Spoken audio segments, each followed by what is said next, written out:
Welcome to the Gay Buddhist Forum, where teachers from all schools of Buddhism offer their perspectives on the Dharma and its application in modern times, especially for LGBTQI audiences.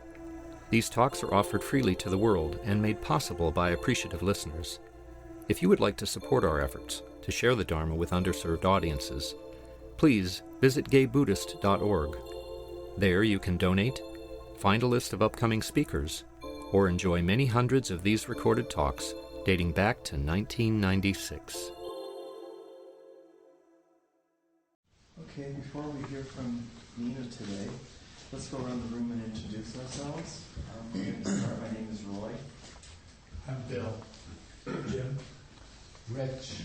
I'm Carl. My name is Michael. My name is Eduardo. Jose. George. Cass. Kamran. Jay. I'm Jim.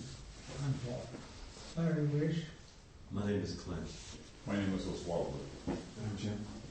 Charlotte. Peter. I'm Jack. Kurt. James. Michael. I'm Jerry. David. Jennifer. My name is Tage. My name is Mark. My name is Alza. My name is Eric. Tom. I'm Kay. My name is Jerry. I'm Richard. I'm Tom. My name is Brian. My name is David. Ricardo. Marty. Okay, that's everyone. Maruk. Welcome once again to everyone. Our speaker today is Nina Wise. Nina is a well-known performer who has devoted her career to investigating the relationship between art and spirit. She's the artistic director of Motion and is the recipient of multiple fellowships from the National Endowment for the Arts and the Marin Arts Council, as well as receiving 7 Bay Area Critics Circle Awards. Also an author, her stories and articles have appeared in The Sun, Yoga Journal, Tricycle, Inquiring Mind, and Whole Earth Review. Welcome, Nina. Thank you. Nice to be here. It's an honor to be here. What a great group. What a beautiful room. So, I'm going to talk today about, I gave my talk a title. The title of the talk today is Spring Awakening. And I got kind of excited about giving this talk. We'll see if I can actually pull it off. Because it's Easter, which isn't a Buddhist holiday. And it's also Passover, which isn't a Buddhist holiday. And it's also the time of year that the Buddha was born. So at the beginning of the month we celebrate the Buddha's birthday. So my hope is to integrate some of these narratives that we're embedded in today and look at what some of the teachings are that are common to all of them.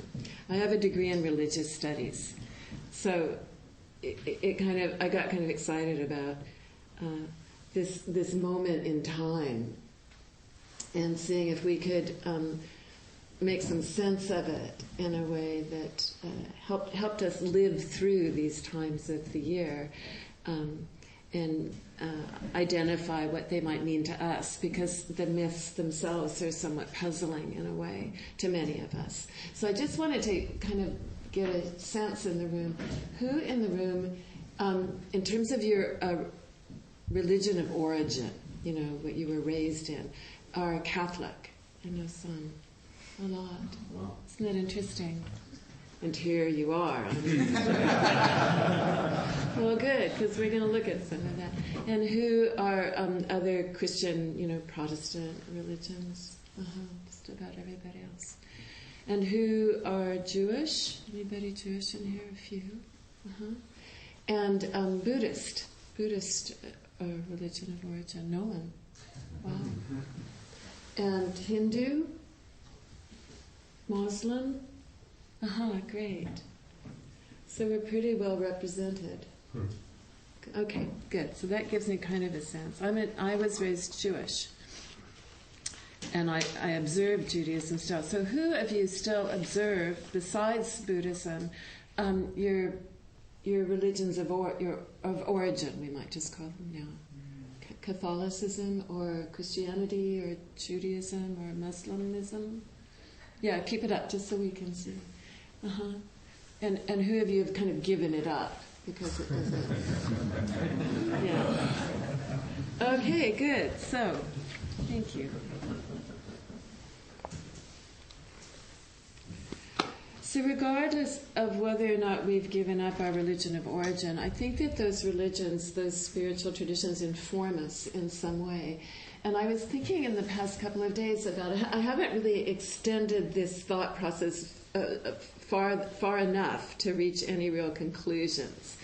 But I started thinking about Easter Sunday, partly because I was giving this talk today, and how regardless of whether or not we believe in this myth that informs this day, this myth of Jesus having been, and I don't know the myth really well because I wasn't raised in it, but, kind of accused and taken to the cross and crucified and then resurrecting on Sunday.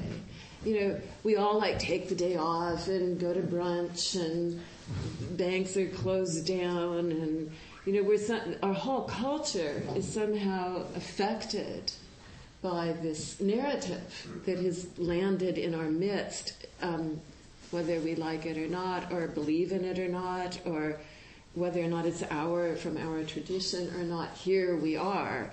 And I found myself madly running around Whole Foods yesterday looking for a chocolate bunny to give to a friend. I just suddenly had to give my friend a chocolate bunny. And I'm a Jew. And the whole thing. And of course, they didn't have any. I mean, I went from aisle to aisle with my car, up and down the aisles, going, they must have a chocolate bunny at Whole Foods. And they didn't. And so, in this state of utter consternation at that point, I asked the checkout lady, don't you have chocolate bunnies? And she goes, oh, they're entirely sold out. Like everyone was looking for chocolate bunnies. So I didn't get one. So what's that about? I'd like to look today at some of the narratives that inform this day and this time of year. And see if we can, in Tibetan teaching, they have something called the inner teaching, the outer teaching, and the secret teaching. There are layers to the teachings. And it's really interesting to start to investigate those layers and see if we can identify the outer, the inner, and the secret teachings. And the secret teachings are the most kind of esoteric and often most difficult to understand. But in some ways, I don't even want to say it, not necessarily even the most profound, but just gives it this sort of esoteric and deeply spiritual meaning. So we're going to go through some of those layers today around these mythologies and see what we can find. So the first layer that I want to look at around today is this layer of spring itself. That many of these holidays, I think, occur around this time of year because when we look out at nature, even in the city, when we look out at nature, it's gone through this period of incredible dormancy, especially in other parts of the world where the winter is very long and cold and the skies are gray. They certainly have been gray here. And snow covers the landscape and ice. It's very cold. And we see the trees, I was thinking about this, the trees losing all of their leaves and just turning into this, what you see. And a friend of mine in New York has trees outside her window. She loves this time of year because she feels like she gets to see the bones of the tree, that the actual tree reveals itself to her. But it's also a sense of things having died, right? The crops die, we can say die, and then we'll look at what we mean by that word later. And the leaves die off of the trees, and the flowers die, and the fruit is no longer available to us mostly. There's some fruit that grows in the spring. And there's really this sense of things having kind of divested themselves of a certain quality of their own life. And bears go into hibernation, the critters are different. The birds often leave if they migrate and go to a different place, so that the sounds that we hear in the environment are completely different. We're moving through this time that has a quality of darkness and coldness and hibernation and lack of color. And then suddenly spring is born. We don't really do anything to make that happen. It happens naturally around us. And not only is spring born, like life kind of coming back, but it's in technicolor. Like the trees just don't get their leaves back, which you would think would happen if you just kind of thought about it. Okay, they lose their leaves, they get their leaves back. No. They burst into blossoms. It's pretty odd, really. Think about it. Suddenly things are all in bloom, and they're in these colors. In my neighborhood in San Rafael, the trees, there are these trees that are like bright pink. This color that you would never wear. It's too much. What? That I would never wear. My mother, however, did, which is probably why I don't.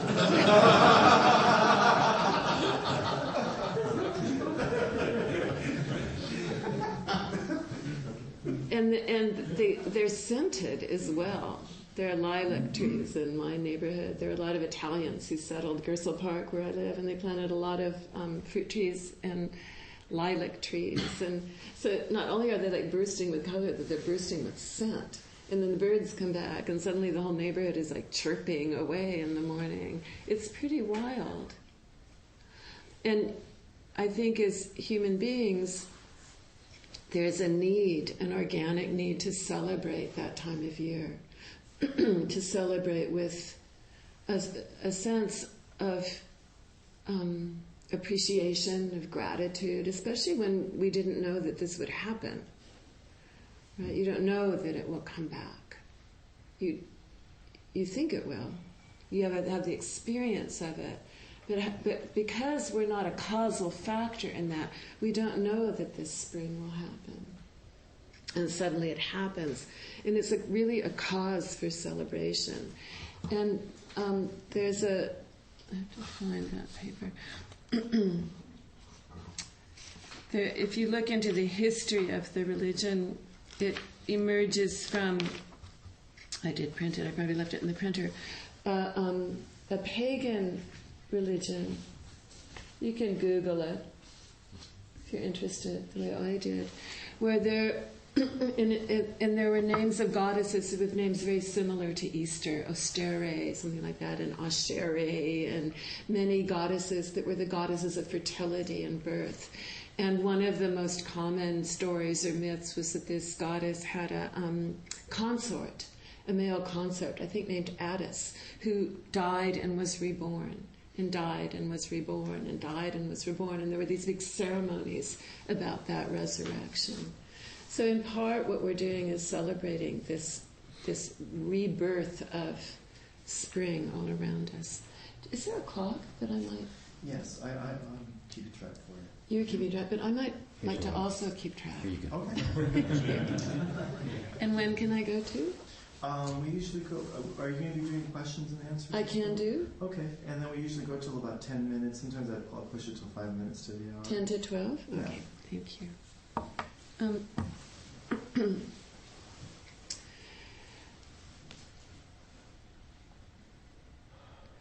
So, on the outer level, we can look at it. Part of why we're so inclined to take the day off and go to brunch on Easter Sunday is in celebration of this rebirth of spring. And you can see that and these holidays take hold because of that need in the organism to mark time in this way, to be a part of the celebration that's going on all around us, to be a part of this big transformation in our natural landscape.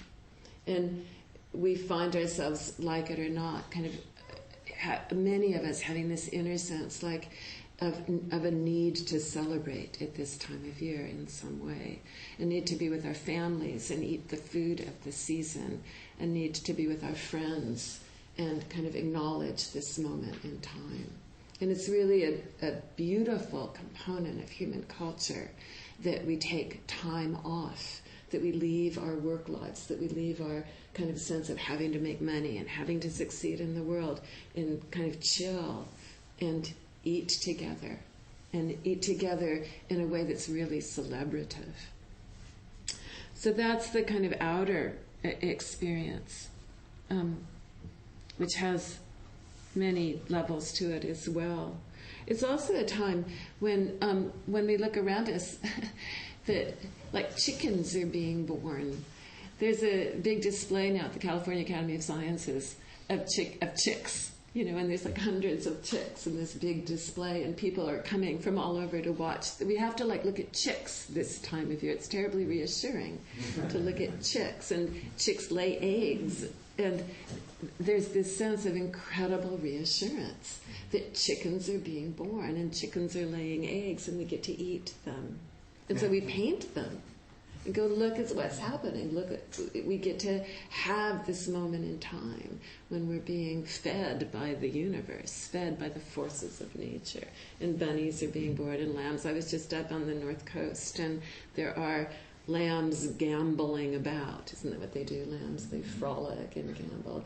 And in the body, there's this sense of reassurance of, oh yes, that life is happening, even though I didn't do anything to make it happen. In bunnies.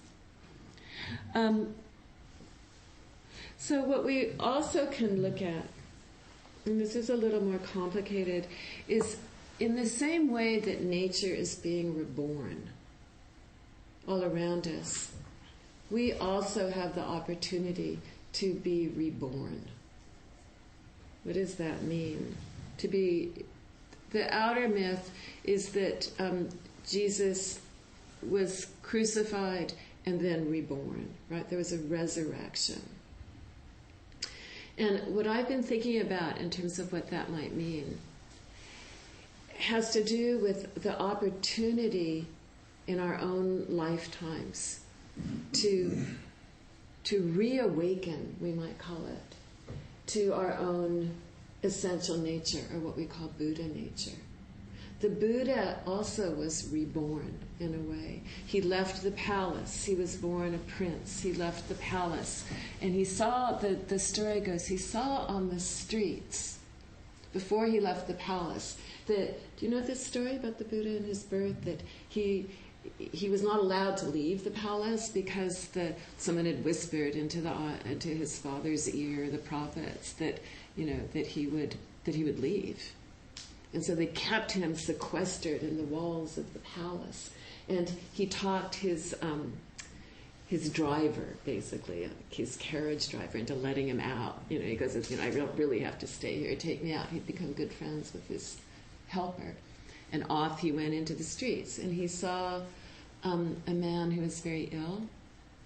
And he saw someone who was dying.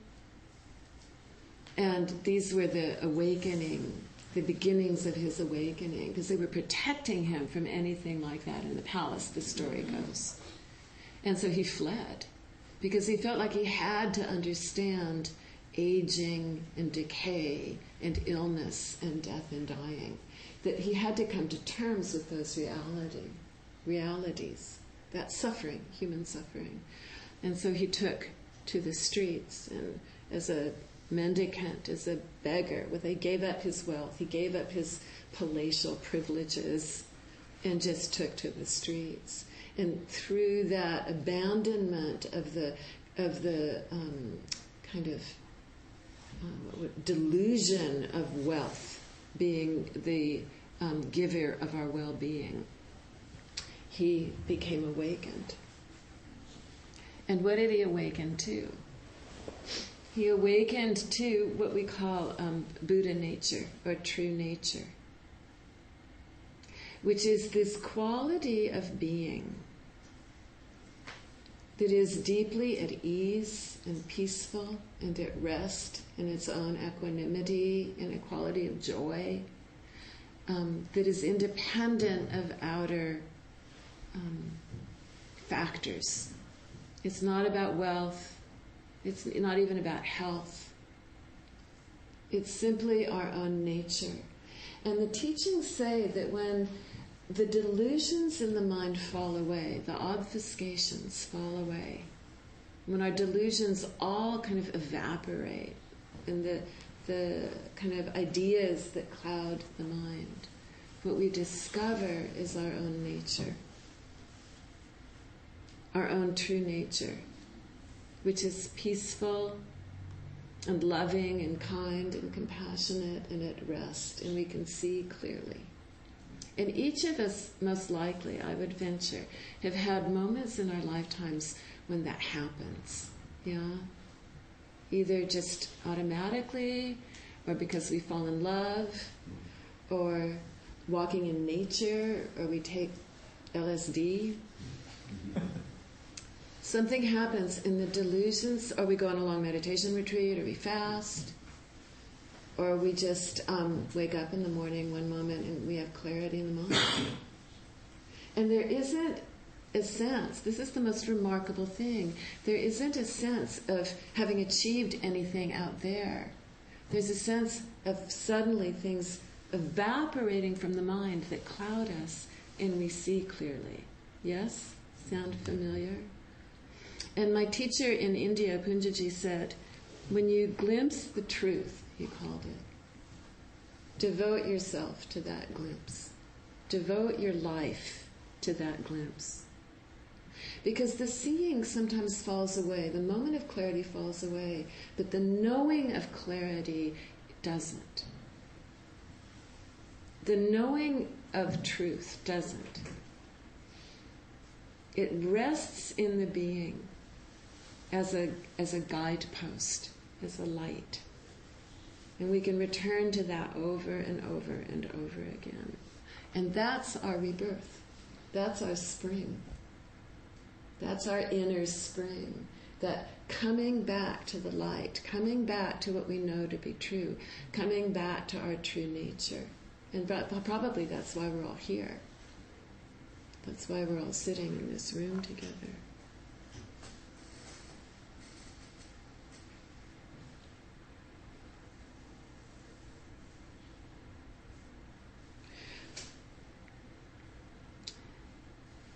There's all of the Buddhist teachings, are so deeply interwoven. It's incredibly interesting to see how everything informs everything else. They say when we awaken to our Buddha nature, it has two qualities, and it's like the right and the left hand. It has a quality of wisdom, and it has a quality of compassion. That when we awaken to this non-diluted state, we can call it. And they say when you put your hands together in that mudra, when you sit, we're literally putting together our wisdom and our compassion that are our nature. And we come to sit to kind of drop into that state of quiet, which can give rise to this insight about our true nature, our Buddha nature. They also say, and this is, I think, my favorite teaching in the whole world, that awakening is the deepest form of relaxation. That rather than efforting to awaken or trying to acquire awakening, that when you let go deeply enough, when you relax deeply enough, what surfaces in the mind and the heart is this quality of awakening. That it's the deepest, deepest form of letting go. Which is a rigorous practice. the letting go practice. And another teaching which I love, which is related to this, is that there are 4 opportunities for awakening that happen commonly in every lifetime. Do you know this teaching? So one is when you sneeze. Right? Because you're kind of out of control. You try to control it because it's embarrassing, and you don't want to like throw your snot all over the room, and you're trying to hold it in, and then suddenly, achoo!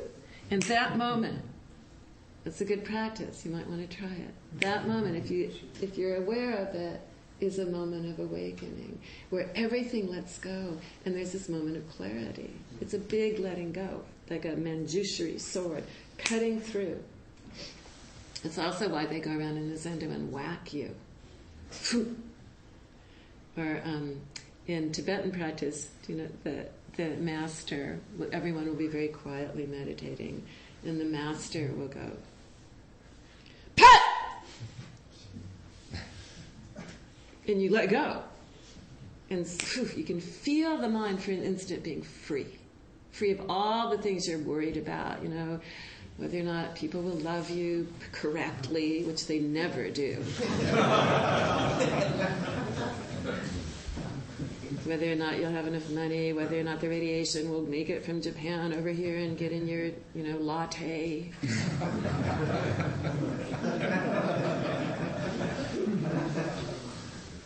Whether or not something horrible will happen to your dog and it will cost you an arm and a leg because I suddenly have to go to the emergency surgery down on 18th Street over there.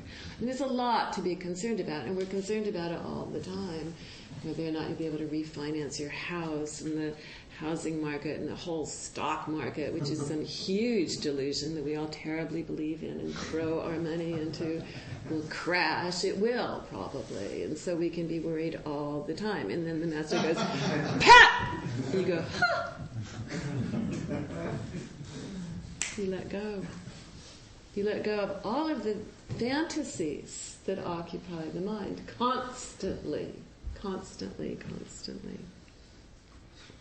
And you let go. So one opportunity is sneezing. Another opportunity is, I'm suddenly going to forget them. Sneezing? Just thought of 3. What's the 4th one? Oh dear. All right, I'll have to come back to it. So one of them is sneezing. One of them is when you have orgasm. And that same thing happens. That's another thing you can't really control. You can try to control it, and you can do practices to control it, and you can hold it in, but thunk, there's a let go. And in that moment, there's a release, and the mind lets go. And the 3rd one, and I've forgotten the 4th one, but I'll think of it before the end of the thing, I hope. If not, you can Google it. You can Google anything about Buddhism on the internet. Right now, it's very exciting. The other is the moment right before you die, as you die. There's a moment of very deep letting go. And if you're around somebody who's dying, often you can feel that in the room. Because not only does that person let go, but you let go in the company of that person. There's a contagion, like a mental contagion, where suddenly, even though maybe a moment later a deep grief will set in, that in that moment of letting go, there's a very profound expansiveness. And it's why so many people who are around people who are dying in the profession feel it's a great privilege to be in that moment with somebody, this deep letting go. Who's felt that with somebody dying in a room? And kind of a peace enters your being, and a peace enters the room, and the mind lets go. It lets go of all the delusions that keep us from being clear. So it's a moment of awakening. And what we awaken to again is this Buddha nature, or our true nature, this quality of being that resides within us, regardless of what's going on in the outer world, that has these qualities that are named, the quality of equanimity, peace. And in that peace arises kind of at the same moment a quality of compassion and caring for ourselves and others. a quality of seeing clearly, a quality of joy. But joy is too big a word. It's a joy that is so infused with peacefulness that it doesn't have that kind of joy. It's a whole different quality of joy, which is like a big lake or sky. As we tap into this aspect of ourself that is consciousness itself. And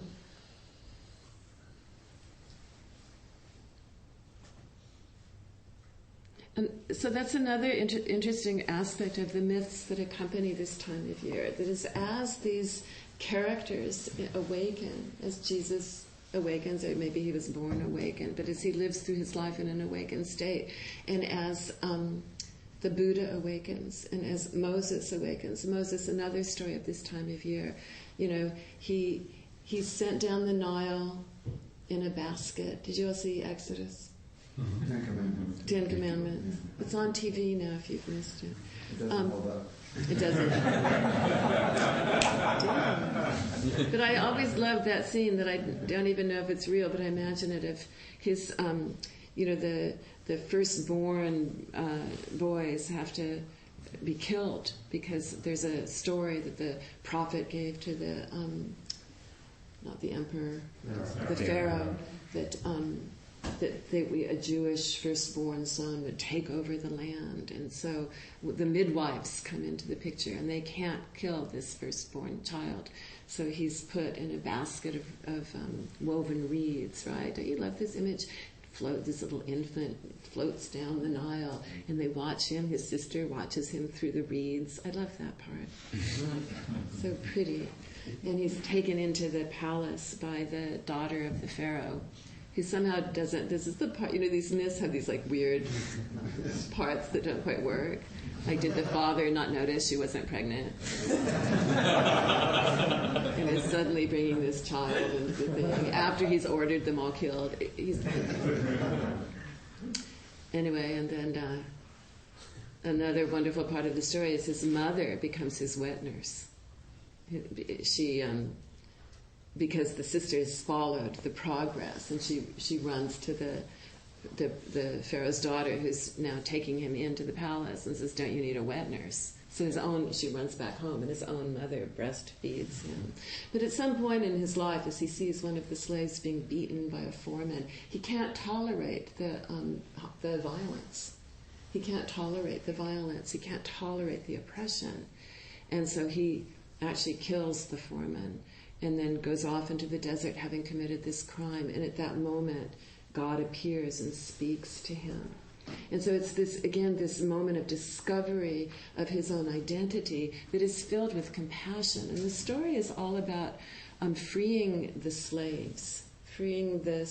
And it's celebrated for 7 days, and as you go through this ceremony, you're obligated to tell this story year after year after year after year of freeing the slaves. And just like you were a slave at one point in your life, other people are slaves today, and you cannot separate your identity from them. You are obligated to free people from oppression throughout all time. And you take that vow on during this time of year, that you're obligated because you were once enslaved, so you're not different. And so often we move through lives and see people who are suffering and separate ourselves. That they're suffering, but we're not. We're better than them. There can be a very slight movement of the mind, a very slight turning away. The person on the side of the street who's homeless because they're a Vietnam vet or an Iraqi vet and needs our help. But we turn away. There's a turning away. We are not them. But when you become awakened, you see that you are them. And as a Jew this time of year, you are the slave. You are not separate from people who are oppressed. You are them. And you take on this vow, this bodhisattva vow, to help those who are oppressed because you are not separate. And we can look at this non-separate teaching in a lot of ways. Thich Nhat Hanh gives this teaching one of the hardest things to understand in Buddhist teaching is the truth that they talk about, that you're of anatta, that there is no separate self, right? You've all heard about that teaching, right? And maybe puzzled about it, like, what does that mean? There is no separate self. You can't separate yourself from all being. And the way Thich Nhat Hanh teaches that is he talks about how that if you really start to look deeply into the nature of reality, our very elements and body are made from stardust. Really. That's not a myth. And they're actually thinking now that, I was talking to an astronomer recently, that life itself was seeded from the stars. There's all kinds of theories about the origins of life, new ones. And they're thinking now that the origins of life were seeded from the stars, kind of dropped onto the earth, and out of that kind of complex molecule that was dropped, life emerged. And that we drink the water that falls from the rains that came from the rivers, that then forms the molecules in our own body. And we eat the plants that grew out of the compost of the dying leaves, and so there's a kind of constant occupation in our own bodies of all and everything. We are a part of all and everything is a part of us.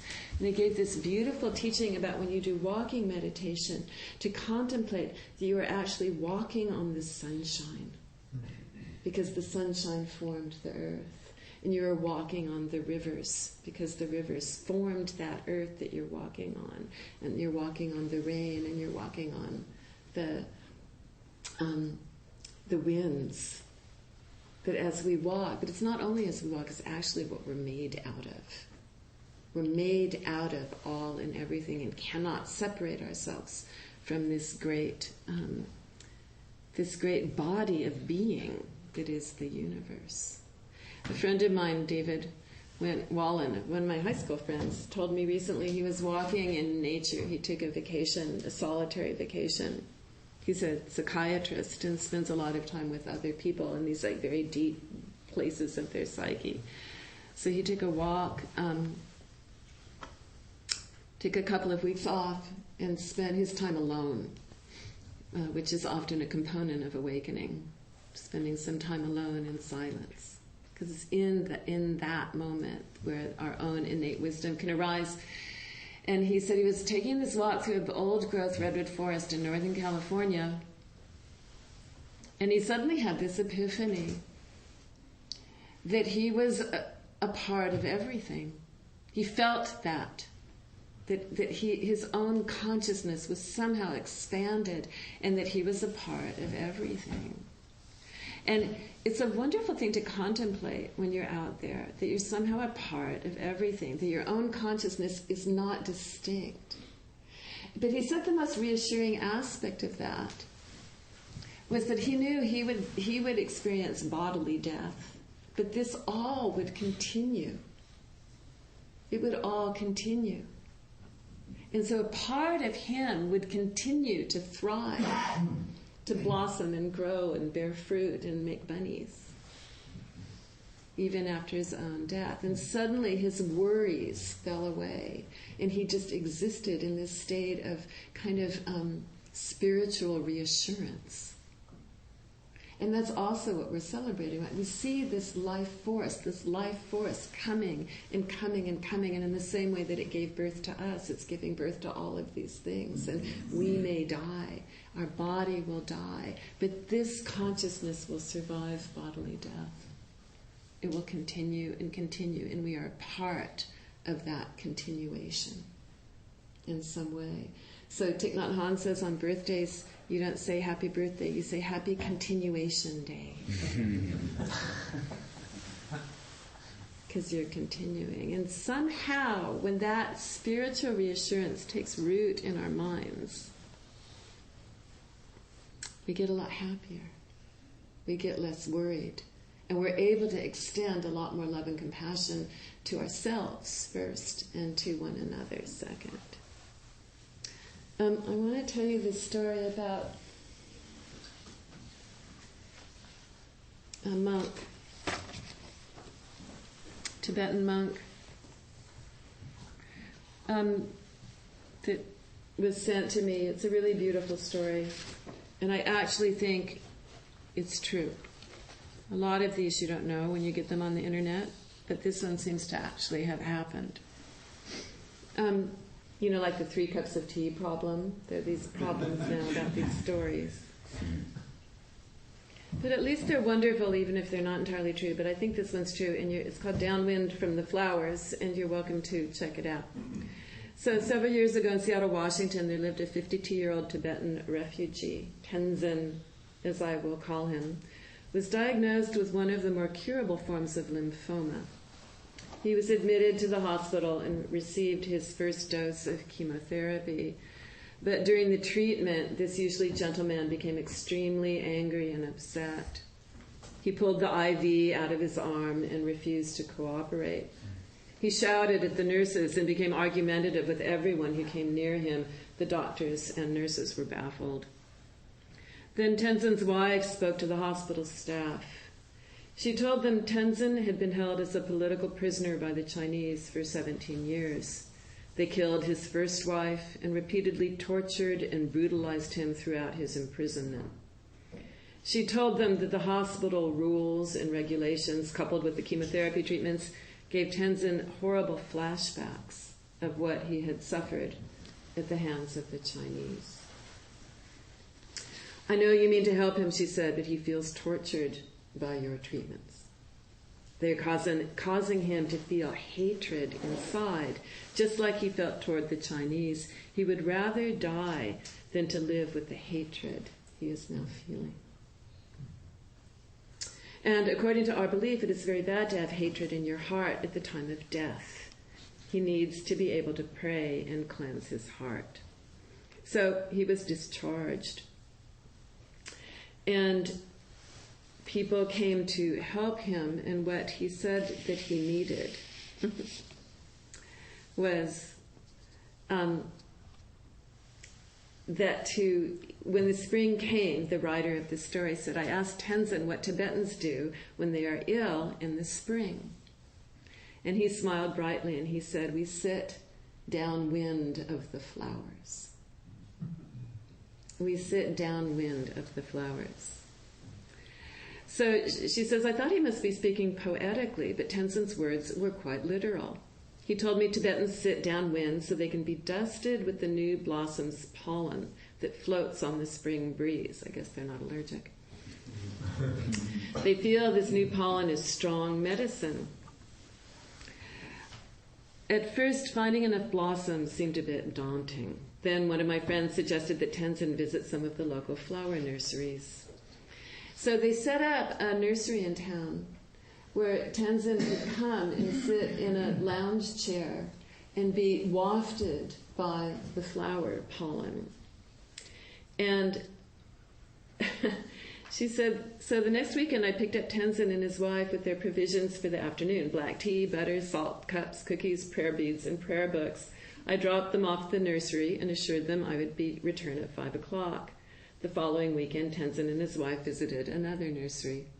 And they went through town to all the nurseries. The third weekend, they went to yet another nursery. The fourth weekend, I began to get calls from the nurseries inviting Tenzin and his wife to come again.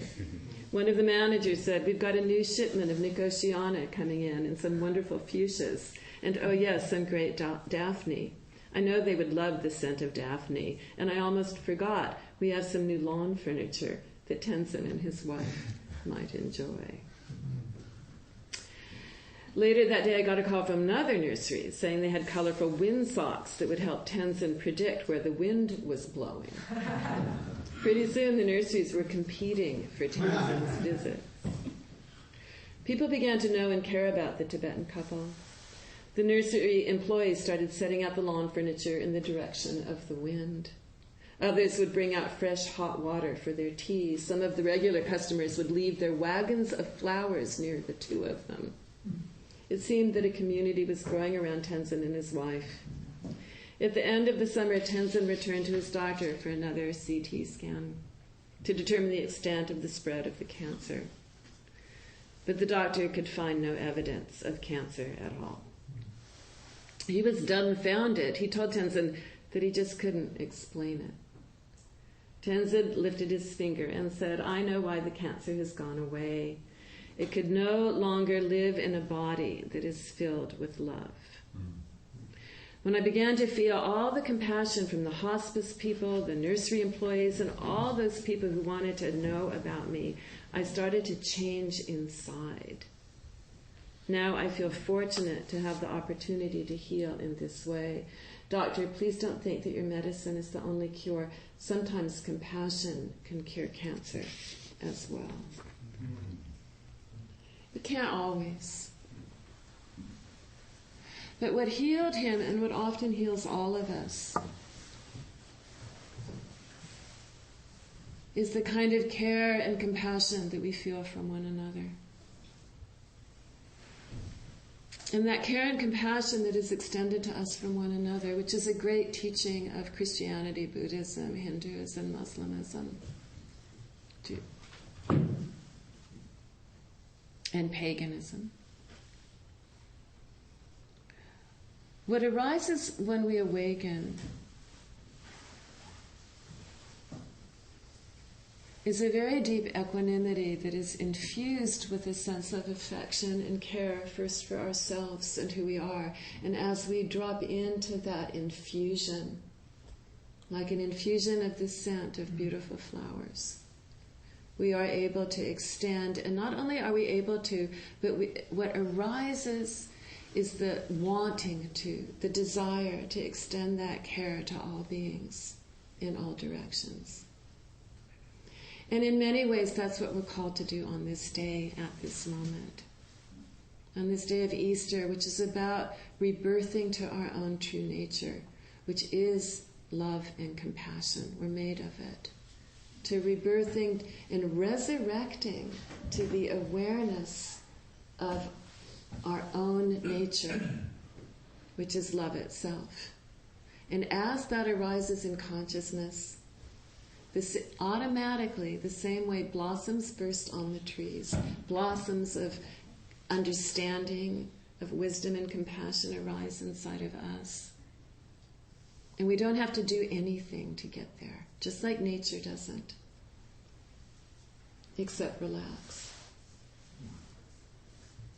That as we drop into our own true nature, which is infused with love and compassion, we automatically want to extend that to others.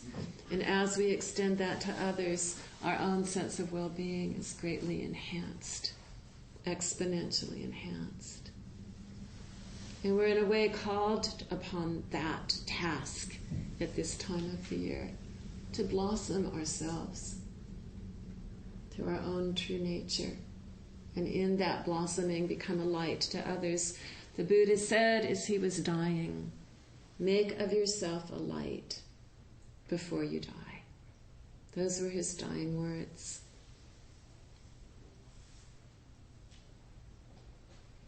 And can we do that for ourselves and for each other? There's a great, and I'll finish with this. There's one of the songs that we sing at the Passover Seder is called Dayenu. God goes, Dayenu, Dayenu. It's very like, Dayenu, Dayenu, Dayenu, Dayenu, Dayenu. People get all lively. If you've been drinking, you're all pounding the tambourine. Dayenu, Dayenu, Dayenu, Dayenu. And you like it so much you sing it again. Dayenu. And what it means is sufficiency. And it's all about the story, if God had, freed us from slavery, but not drowned all the Egyptians in the sea, that would have been enough. But then he also gave us these tablets, and that would have been enough. But then he also guided us to the Holy Land, and that would have been, it's all of these things that would have been enough, but then yet more came. So this year, really for the first time, in attempting to understand that, I translated it into my own life. And I said, if I had just had my just having my health is enough. But I also have these 2 really cool dogs, and that's enough. But I also have this like really beautiful house, and that's enough. And I also have this fantastic lover, and that's really enough. But she's also gorgeous, and that's enough. But she also came over yesterday and walked the dogs when I couldn't. And that's really sufficient. And it trains us to look at our lives not with the eye of deficiency, which is our common tendency. I can give another whole teaching about that. But with the eye of sufficiency and resting in that sufficiency, we become much more kind.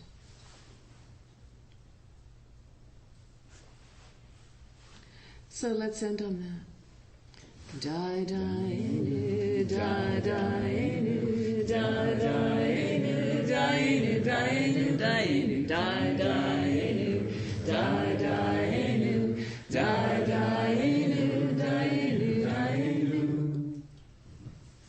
Thank you so much. Thank you, Nina. Will you be around for our social hour? So Yeah. 12:30, 12:40? I can stay around. And did we want to do some questions? Do we have a few minutes? Will you be around? No, but you'll be able to answer any questions during the social hour. How about announcements? This is for the longer-term members of TDF. You may remember we had a member of TDF community. His name is Howard King. Sad news is he died recently. And there's a memorial service for him this coming Saturday. If you're interested, see me afterwards. I don't have the information with me, but I can get the information to you. My name is Cass. I'm the host today. So please stay and enjoy the fellowship of the Sangha. And the universe will feed you. There's tea and refreshments. If you have some tea, please wash your cup with hot soapy water. I'll be going around with the Donna bowl. Please feel free to contribute to meeting the expenses of the Sangha to whatever level is comfortable. $5 to $8 is thrown out as a suggestion. Some people gather around 12:30 to go out to lunch today, maybe for an Easter brunch. So just meet at the front door around 12:30. Jerry? Hi, Dina, thank you for coming today. Next week we'll have open discussion. It's I think you're only a new person, but we break up into groups and we have a topic. And I have a mailing list out there if anyone would like to sign. I give improv classes and give performances and Dharma talks like this. So it'd be great if you want to stay in touch to sign the list. I'd love to let you know about other offerings that I'm giving. And there's also some tapes and CDs out there, and Nina's quite fabulous book, the title of which is A Wonderful Rich Life When You Don't Have Time, or something like that. It's a wonderful book. In 2 weeks we're having one of our poetry days, and Shantanu Fukan, who is a poet and translator, is going to be kicking it off. But he expressed that there were some people who had shared some confusion that they thought they had to write a poem. And that's not the case. Just if you've written one that you want to share, that's fabulous. But basically, if there's a poem in your heart, that you know that has shed light and truth on your life, please come and share this. We've done this twice before, and it's quite wonderful to hear people stand up and use their voice and really deliver the truth. On a personal note, some of you know I sing with the San Francisco Choral Society, and next Saturday and Sunday we're doing a gorgeous program of Dvorak's Mass in D and Morton Laurison's Luke's Eternal Light, which is absolutely ravishing. It's a gorgeous concert, and we have some wonderful soloists, but they have a very small part. So it's a hugely big choral experience. 165 people singing, and it's It's powerful. It's fabulous. And it's cheaper if you get tickets at the door. It's at Calvary Presbyterian at Fillmore Jackson at 8 o'clock on Saturday and 4 on Sunday. And I'll do it for in the email thing. Thank you. I also want to announce, save the date. I'm announcing it a little bit early, but in September is our annual GBF retreat. This year it will be on the 16th, 17th, and 18th of September. It's once a year, and we'll the next newsletter should have registration and all in June, and more information forthcoming. But save the date. Once again, September 16th through the 18th. It's a really wonderful retreat. I actually have been to it for the past 3 years, and it's really a great way to, get a little closer to people that you chat with or have lunch with or whatever. It's always a really beautiful experience. So please keep it in mind. Also, Roger Pinnell, who is our Sangha member, who has received his bone marrow transplant a couple of Wednesdays ago. He's in the hospital still. He was hoping to be home around perhaps this weekend, but he has developed a cold, which and he doesn't have enough defense right now to get better from it. So he is struggling a little bit. I've talked to him yesterday. I'm going to go and see him today, so I'll send your well wishes. But if you get a chance, he is on the newsletter, or not the newsletter, but the sign-up sheet, or the directory. Thank you. Give him a call and just say hey, and just wish him well. Is he general? He's at actually UC Medical Center, Long Hospital on the 11th floor. When I go to see him now, I have to wear a mask. So, but they have an exercise bike in there, so they allow him to do a little exercise. But he's going a little stir crazy. So hopefully he'll be out. Visitors encouraged? Yes. The only thing is, it's better to, at the beginning, on the front end, before the transplant, and even after the transplant, people were just kind of popping in saying hello. It's better to call now and check in. He knows I'm coming this afternoon, but I checked with him because there were days when he wasn't really up for actually having someone there. He didn't have the energy, but he's rattling. He's doing his best. Okay. Is there anyone else? Okay, let's go ahead and stand for our dedication command.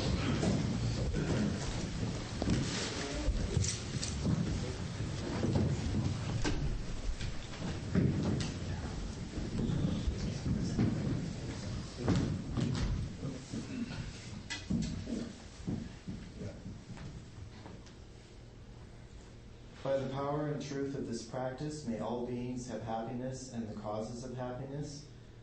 May all be free from sorrow and the causes of sorrow. May all never be separated from the sacred happiness which is without sorrow. And may all live in equanimity, without too much attachment, too much aversion, and live believing in the equality of all that lives.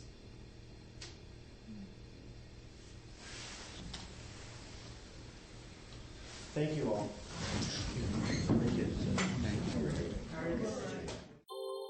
Thank you for listening to the Gay Buddhist Forum. If you would like to hear several new talks per month and be notified of upcoming speakers so you can participate live, please subscribe to this podcast, like us on Facebook, and join our mailing list by visiting gaybuddhist.org.